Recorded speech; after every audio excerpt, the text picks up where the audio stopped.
মাজিয়ালী মুনমুনি চৰণীয়া পতাৰ সন্দৰ্ভত 24/3/2022 তাৰিখে চৰণীয়া পথাৰত আগৰ পৰাই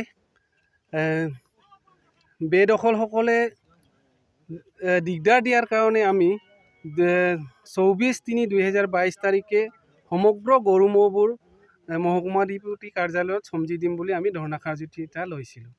কিন্তু হ'লে আমাৰ মহকুমাধিপতিয়ে 23/3/2022 তাৰিখে আমাক মিটিং পাতি সমস্যাটো সমাধা কৰি দিম বুলি কোৱাত আমি ধৰ্ণা কাৰ্যসূচীখন স্থগিত ৰাখোঁ।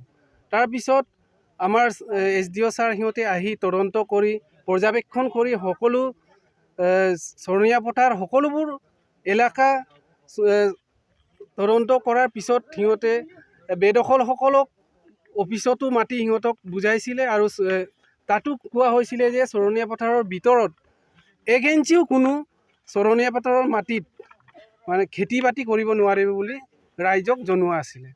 তৎসত্ত্বেও অবৈধ বেদখলকাৰীসকলে প্ৰশাসনক কুণ্ঠাবোধ নকৰি সকলোবোৰ প্ৰশাসনৰ কথা কুণ্ঠাবোধ নকৰি আমাৰ গৰু ম'হ কাটি খেতি বাতি লগাই আমাৰ ওপৰত মিছা কেছ জাপিবলৈ আৰম্ভ দিলে। এই কেছৰ সংক্ৰান্তত আজি আমাৰ এৰিয়া মণ্ডল আৰু আৰক্ষী বিষয়াই আহি তদন্ত কৰে। তদন্তত সম্পূৰ্ণৰূপে গম পায় যে যিডোখৰত সিহঁতে খেতি কৰিছে বুলি আমাক মিছাতে কেছ দিছিলে সেইটো মিছা বুলি ইয়াত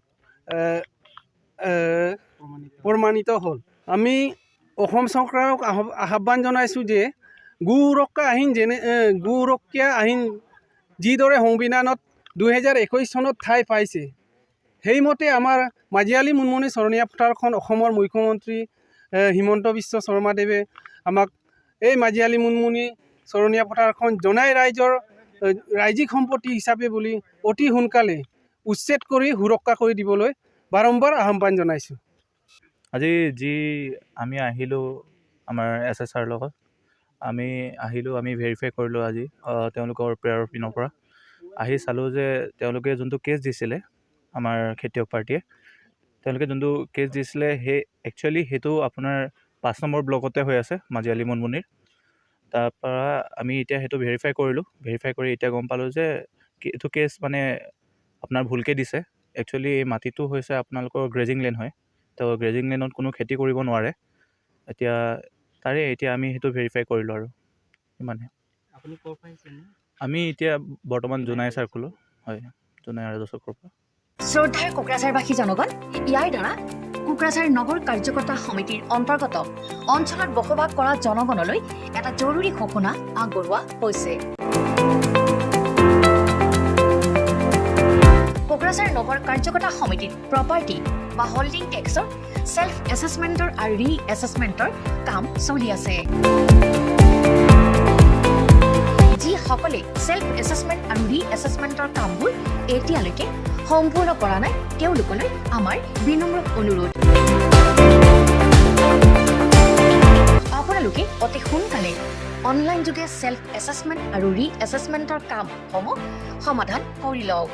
তাৰ বাবে আপোনালোকে অনলাইন যোগে প্লে ষ্ট'ৰলৈ গৈ Assam property tax apps download কৰি এই এপছৰ দ্বাৰাই আপোনালোকৰ আধৰুৱা কামবোৰ সম্পূৰ্ণ কৰি ল'ব পাৰিব।